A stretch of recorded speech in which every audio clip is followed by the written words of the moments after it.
Aposentados começam a receber hoje a primeira parcela do 13º salário. E você vai ver também. A confiança do consumidor voltou a subir em abril e atingiu o nível mais alto dos últimos 8 meses. Após ser reeleito, Macron promete unir a França e diz que novo mandato não será de continuidade. Trazemos também os destaques do esporte. E ainda, depois de Xangai, agora Pequim começa a registrar aumento de casos de coronavírus. Essas e outras notícias você confere a partir de agora. Boa tarde, seja muito bem-vindo. Pode chegar, agora são 13h02 no horário de Brasília e vamos juntos dar uma olhada nos destaques desta segunda-feira no Brasil e no mundo.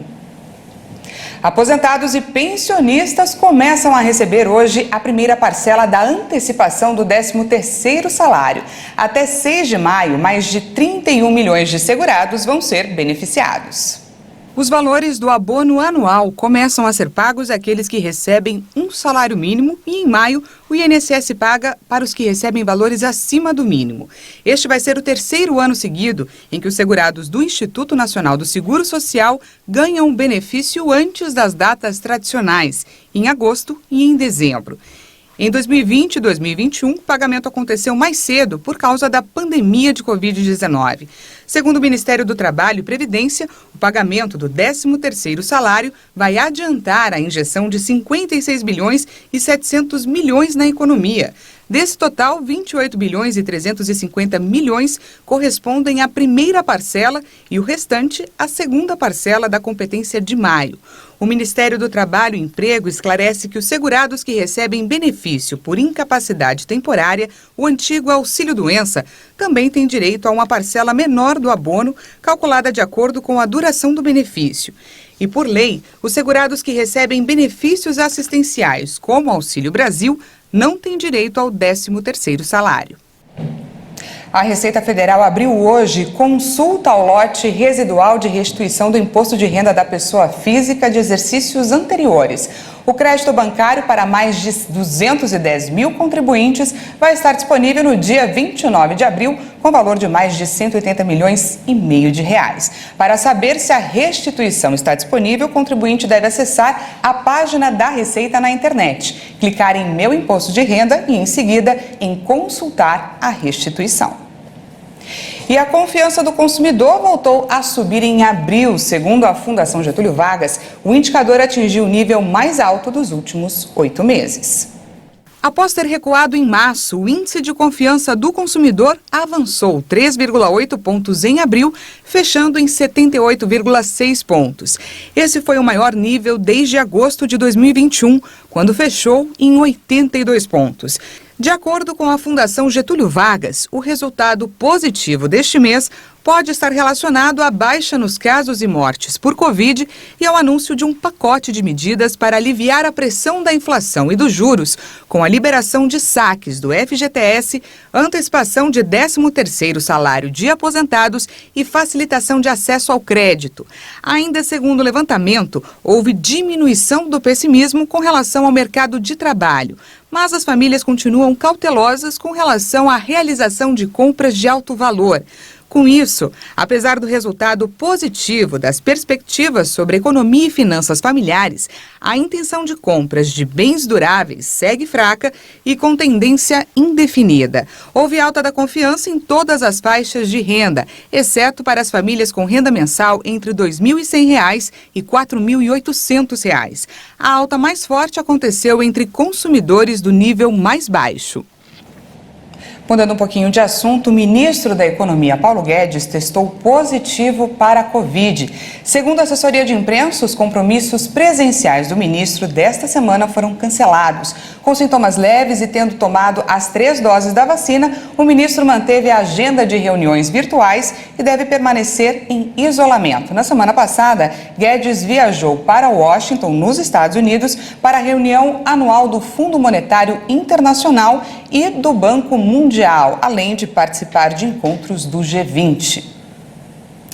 E a partir do dia 2 de maio, o Ministério da Saúde começa a campanha de vacinação contra o sarampo em crianças de 6 meses a menores de 5 anos. A expectativa é imunizar 95% do público infantil. Em 2021, a cobertura nacional da primeira dose da vacina tríplice viral era de 71% e da segunda de apenas 50%. O esperado para este ano, de acordo com o Ministério da Saúde, é alcançar quase que a totalidade do público infantil.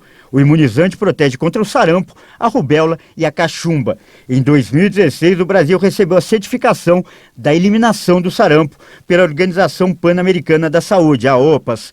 Mas em 2018, o vírus foi reintroduzido no país, ocasionando um novo surto, com 9.325 casos.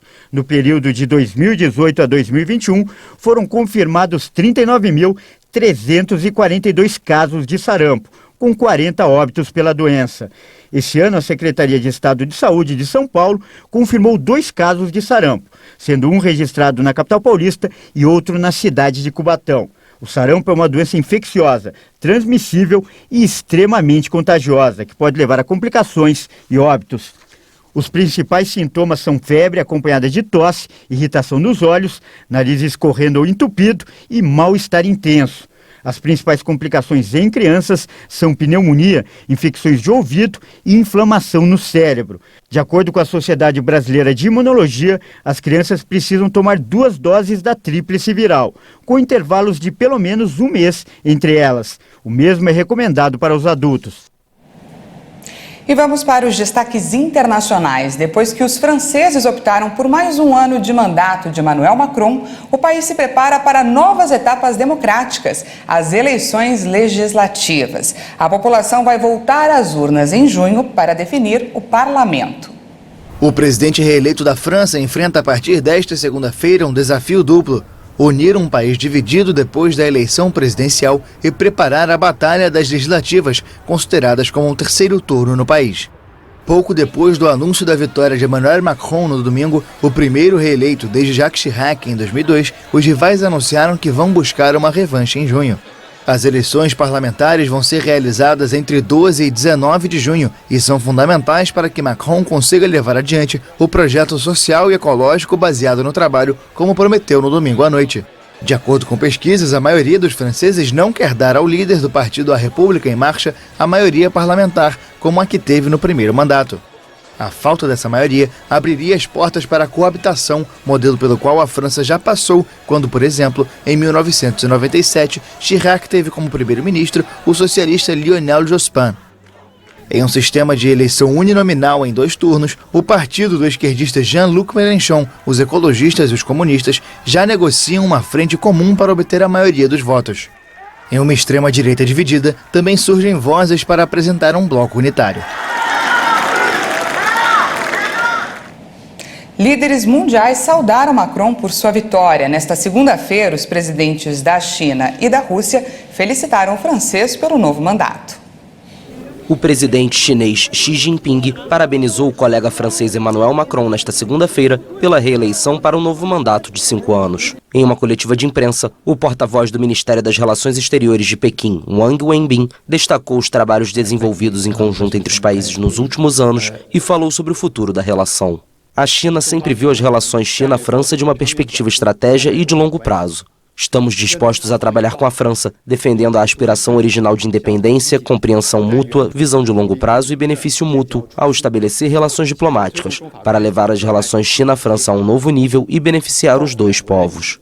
A China também está disposta a trabalhar com países da União Europeia, incluindo a França, para aprofundar a parceria estratégica abrangente China-União Europeia e injetar mais estabilidade e energia positiva neste mundo turbulento.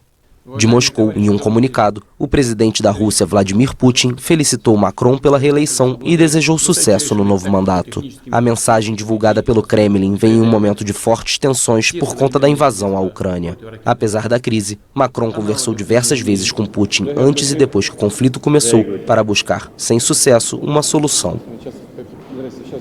Neste domingo, 24 de abril, fez 2 meses que a Rússia iniciou a invasão da Ucrânia. 60 dias daquilo que a Rússia chama de operação militar especial, com o objetivo de desmilitarizar e desnazificar a Ucrânia, e que levou o leste europeu a viver cada um desses dias sob intensos combates. Ucranianos viram diversas regiões do país serem transformadas em um verdadeiro campo de batalhas e algumas delas serem reduzidas a cinzas. O conflito já custou a vida de mais de 1.500 civis ucranianos e resultou em mais de 4 milhões de refugiados. E a gente conversa agora com Ricardo Rios, que é mestre em Relações Internacionais. Boa tarde, Ricardo. Boa tarde, Daniela. Boa tarde a você que assiste a RIT. Seja muito bem-vindo, muito obrigada aí pela sua disponibilidade. Ricardo, já vou para a minha primeira pergunta. Ao invés de acabar essa guerra, ela completou 2 meses e com um anúncio na semana passada do início aí de uma nova fase. Eu queria que você explicasse para a gente em que momento do conflito a gente está e por que parece que ainda tudo está muito longe do fim. Bem, Daniela, hoje o que a gente vive? A gente vive a invasão de Donbass, que é uma região da Ucrânia localizada ao leste do país. E, além disso, a Rússia quer continuar a conquista das regiões separatistas de Luhansk e Donetsk. Essa região de Donbass, todas essas regiões mais ao leste da Ucrânia, elas são separatistas e pró-Rússia, ou seja, elas tendem a querer estar com o governo russo. Né? A última conquista da Rússia nesse território ucraniano foi a cidade de Mariupol, é uma cidade portuária, e qual é o objetivo? Conectar a península da Crimeia, que foi dominada pela Rússia em 2014, ao território russo por via terrestre. Esse recuo que a Rússia faz agora nesses 2 meses de guerra é muito interessante. Por quê? Primeiro, a Rússia queria conquistar toda a Ucrânia. Agora não, a Rússia está muito mais na região leste e no sudeste ucraniano. Por quê? Ao invés de conquistarem tudo, o que não deu certo, se mostrou como que eu posso dizer, uma tentativa falha do exército russo ao leste, que é onde a Rússia possui maior. Ele recuo é interessante porque demonstra uma falha estratégica. Aonde vamos agora? Bom, primeiro, a Ucrânia recebe dinheiro para se armar e recebe algo fundamental nesse conflito, que é inteligência ocidental. Então, enquanto a gente conversa aqui, o exército da Ucrânia é municiado pelas tropas ocidentais, pelas forças ocidentais, de informações muito importantes, como, por exemplo, localização das tropas russas, quais serão os próximos movimentos, informações de espionagem. Isso tudo faz muito sentido nesse conflito. A Rússia, por outro lado, ela se enfraquece financeiramente em meio a uma guerra psicológica que a população russa vive hoje. Como que funciona? Morreu um soldado da Rússia, o exército ucraniano, a população tira foto desse soldado, sobe num sistema para que as famílias daquele soldado na Rússia recebam a imagem e falam: ó, seu parente morreu aqui na Ucrânia. É isso que você quer para o seu país? Então, isso vem dando uma força muito grande à Ucrânia lá dentro da Rússia, e mesmo com isso a Rússia não se dá por vencida, até porque a Rússia tem muita censura na imprensa, as pessoas não podem falar lá que há uma guerra, há uma operação de paz na Ucrânia. E a Rússia ainda não tem um boicote total de combustíveis, então ela ainda consegue se financiar. E amanhã, Ricardo, está prevista aí uma reunião do secretário-geral da ONU, Antônio Guterres, com o presidente Vladimir Putin e também com o presidente ucraniano, claro, separadamente, para discutir passos urgentes a serem tomados sobre a paz na Ucrânia. Qual é a expectativa para essa conversa e por que ela está acontecendo só agora?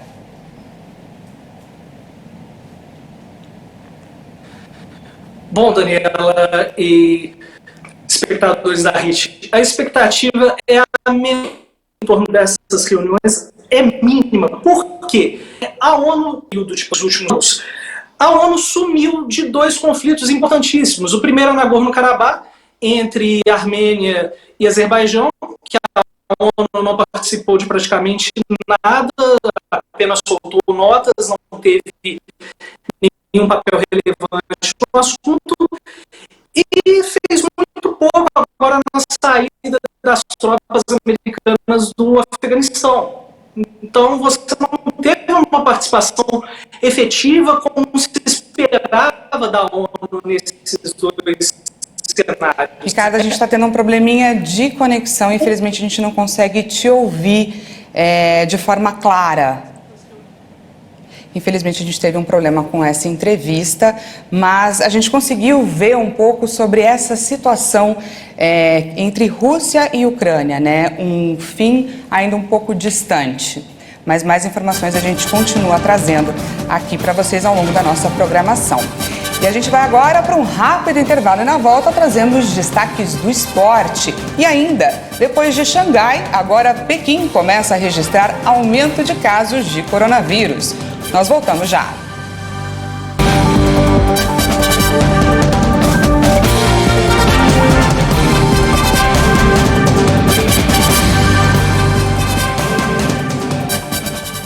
Seja bem-vindo novamente, estamos de volta ao vivo, agora são 13 horas e 20 minutos no horário de Brasília. E como hoje é segunda-feira, hoje é dia da gente falar sobre os destaques do esporte com o nosso jornalista Leonardo Félix. Boa tarde, Leonardo. Boa tarde, Daniela. E esse fim de semana temos destaques tanto da Fórmula 1 quanto do futebol e também dos X Games. Vamos começar pela velocidade. Max Verstappen venceu neste domingo o Grande Prêmio da Emília-Romanha em Imola, na Itália. Venceu de ponta a ponta. O holandês chegou à frente do companheiro de equipe RBR Sérgio Pérez. O líder do campeonato, Charles Leclerc, da Ferrari, vinha tranquilo em terceiro até rodar a 9 voltas do fim e chegou em sexto lugar. Com isso, Lando Norris pulou para terceiro e conquistou o primeiro pódio da McLaren em 2022. Max largou bem e se manteve em primeiro e não perdeu a liderança até cruzar a linha de chegada, faturando a segunda vitória neste ano. George Russell chegou em quarto lugar após largar em 11º. E o Lewis Hamilton, o heptacampeão, não pontuou, terminou apenas em 14º lugar. Com esse resultado, o atual campeão mundial pulou de quinto para segundo na classificação do campeonato. Max anotou 34 pontos, incluindo a vitória na corrida de classificação e também a melhor volta da prova, e foi para 59 pontos. Leclerc está com 86 e segue em primeiro na temporada. A Ferrari também em alta permanece líder do Mundial de Construtores com a RBR em segundo lugar. E falando agora de X Games, o mais tradicional evento de esportes radicais do mundo, a Raíssa Leal fez história mais uma vez. Ela conquistou o ouro na categoria Street feminino e se tornou a mais jovem atleta a vencer uma etapa do X Games. Foi lá em Chiba, no Japão, a medalhista de prata nas Olimpíadas de Tóquio subiu pela primeira vez no pódio da competição. A jovem atleta já havia participado do X Games em 2019, lá em Minneapolis, nos Estados Unidos, e ficou em quarto lugar. Raíssa superou a japonesa Yomeka Oda e Funa Nakayama e conquistou o primeiro lugar. A Nakayama terminou com a prata e o bronze ficou com a australiana Chloe Covell. E no masculino, o Brasil também fez bonito. O Gui Curi ganhou o bronze na sexta-feira na categoria vertical e se tornou o mais novo skatista a ir ao pódio na categoria. O paranaense levou a prata na manobra no vertical. Ele fez um 1080 graus, ele deu 3 giros completos em torno de si mesmo. E essa manobra aí, ele garantiu no ano passado a vitória na Califórnia no X Games. Com apenas 13 anos, Gui Curi soma agora 3 medalhas na competição. E outros brasileiros tiveram destaque também lá no Japão. No street feminino, Pamela Rosa terminou em sexto lugar e a Gabriela Mazeto foi a 7ª. No street masculino, Lucas Jabelo terminou a prova em quarto lugar. E outro brasileiro, Kelvin Heffler, terminou na 7ª colocação. E esses são os destaques do esporte de hoje. O programa segue aqui com você, Daniela. Um grande abraço a todos que nos assistem aqui na HIT. Muito bacana, Léo. Deu um tour geral, falou de Fórmula 1, X Games, Campeonato Brasileiro. Muito bacana. Semana que vem esperamos por você, hein? Encontro marcado. Fechou. Enquanto Xangai ainda busca conter o grande surto de Covid, agora Pequim começa a registrar aumento de casos. O temor de um confinamento rígido levou muitos moradores de Pequim a correr para os supermercados enquanto grandes filas eram observadas no distrito central da capital para testes de Covid. A China ainda busca conter uma onda de contágios em Xangai, cidade mais populosa do país, onde quase 25 milhões de habitantes estão confinados há semanas. Nesta segunda-feira, 51 mortes foram registradas na cidade, um recorde. Quase 30 complexos residenciais de Pequim enfrentam atualmente alguma forma de confinamento. A capital do país, com 22 milhões de habitantes, também anunciou controles rígidos para a entrada na cidade, que incluem a apresentação de testes negativos de Covid-19. Pequim registrou dezenas de contágios nas últimas semanas. Nesta segunda, foram 19 novos casos, identificados depois de advertências de que o vírus circulou por vários dias sem ser detectado. Os números ainda são insignificantes se comparados aos de Xangai, que registrou mais de 500 mil de contágios desde 1º de março, no pior surto na cidade desde o começo da pandemia. E o Japão começou a investigar as causas do desaparecimento de um barco na costa norte do país. As buscas seguem para encontrar o navio e seus passageiros. O número de mortos confirmados subiu para 11, enquanto 15 estão desaparecidos. A embarcação saiu no sábado com 24 pessoas para um passeio quando teve problemas. Uma criança está entre os mortos. Essa edição fica por aqui. Mais uma vez, muito obrigada pela sua companhia. Uma boa tarde para você e até amanhã.